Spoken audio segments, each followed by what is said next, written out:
Russia is on a slow march towards Kiev. Its missiles are targeting Ukrainian defenses. Its aircraft are taking out Ukrainian positions. Gradually, Russia's air superiority is coming to the fore. So does Ukraine have a plan to counter it? It does. It's called a no-fly zone. President Zelensky is adamant about it. He wants NATO to establish a no-fly zone over Ukraine. First of all, what exactly is a no-fly zone? Think of it as a no-entry sign in the air. Enemy aircraft will not be permitted to enter the no-fly zones, and if they do, there will be retaliation. They can be warned, they can be escorted away, and in the worst-case scenario, they can be shot down. And Zelensky wants NATO to impose this no-fly zone over Ukraine, basically stop Russian jets from flying in. But there is just one problem here. NATO is simply not interested. And why is that? The problem with a no-fly zone is implementing it. Let's assume NATO does close off Ukrainian airspace. What happens if Russian jets violate it? NATO pilots will go nose to nose with Russian jets. The only way to actually implement something like a no-fly zone is to send NATO planes into Ukrainian airspace and to shoot down Russian planes, and that could lead to a full-fledged war in Europe. President Biden has been clear that we are not going to get into a war with Russia, but we are going to tremendous lengths with allies and partners to provide Ukrainians with the means to effectively defend themselves. So NATO wants to contain the war. It has no intention of escalating it. This may seem like the rational choice here, but Volodymyr Zelensky is a desperate leader right now. He needs all the military support that he can get, and which is why he lashed out at NATO's decision. Zelensky's words were pointed. He said NATO would be responsible for any Ukrainian casualties in the future. Today was the NATO summit, a weak summit, a confused summit, a summit that shows that not everyone considers the fight for freedom in Europe to be the #1 goal. And what did you think about during that meeting?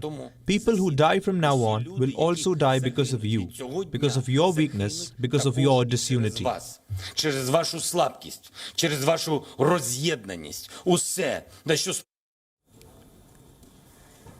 He is not mincing his words. And remember, NATO is Zelensky's biggest ally, his best hope to repel Russian soldiers.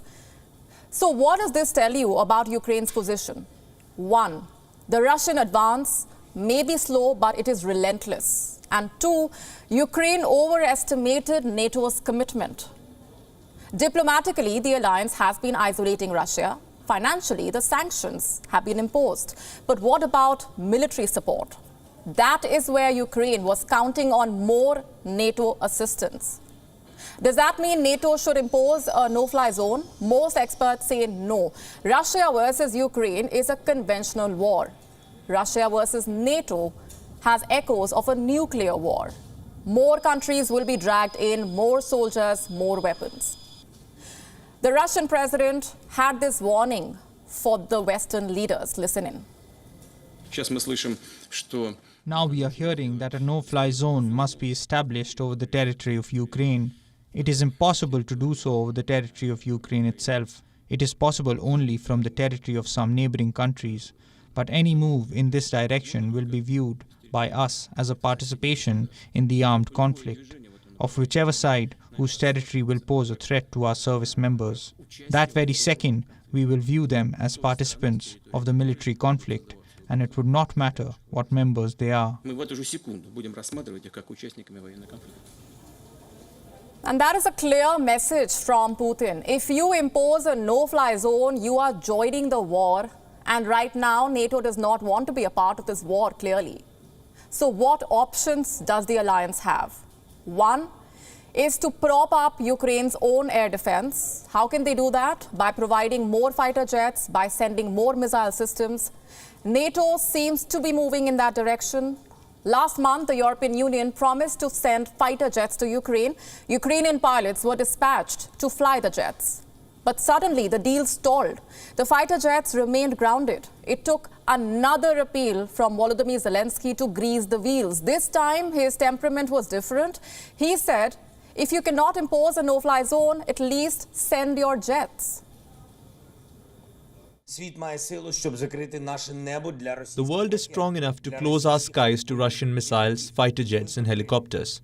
But if someone still has doubts, then Ukraine needs planes. It's easy actually when you have the will in order to make Ukraine and European skies safe.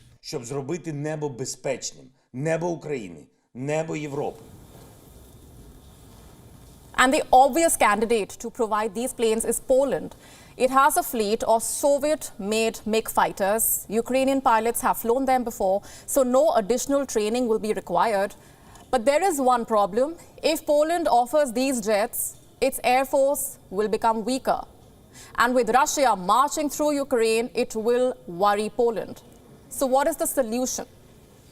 America could fill the gap in Poland's air force, basically replace the MiG fighters that are given to Ukraine. American media is reporting a three-way deal. Poland gives MiG fighters to Ukraine and the US gives F-16 jets to Poland. We are we're looking actively now at the question of airplanes that Poland may provide to Ukraine, and looking at how we might be able to backfill should Poland decide to produce those, supply those planes. This seems to be NATO's game plan. Flood Ukraine with lethal military aid, missiles, jets, air defense systems. In less than a week, the US has shipped 17,000 anti-tank weapons to Ukraine. They have a fixed route, airlift to Poland and Romania, and transport by road into Ukraine. This is a long-term strategy. For starters, it will delay Russia's victory, increase the cost of war, and secondly, it lays the ground for any insurgency. Even if Ukraine loses, the Western weapons will fuel resistance. The question is, could this backfire? Will Russia see this as NATO entering the war? It is certainly possible. We just showed you Vladimir Putin's warning on imposing a no-fly zone. He had something similar to say on sanctions. By the way, these sanctions that are being imposed, they are akin to declaring war. But thank God we haven't gotten there yet. I think our so-called quote-unquote partners still have an understanding of what the ramifications and threats to everybody could be. This is a tightrope for both NATO and Russia. If Vladimir Putin retaliates, NATO will activate Article 5 of its charter. All 30 NATO members will declare war on Russia. Mercurial as he is, Putin will not risk that. As for NATO, their military assistance is extremely risky. They cannot meddle beyond a point. And if they do, Russia will escalate the war. WION now available in your country. Download the app now. Get all the news on the move.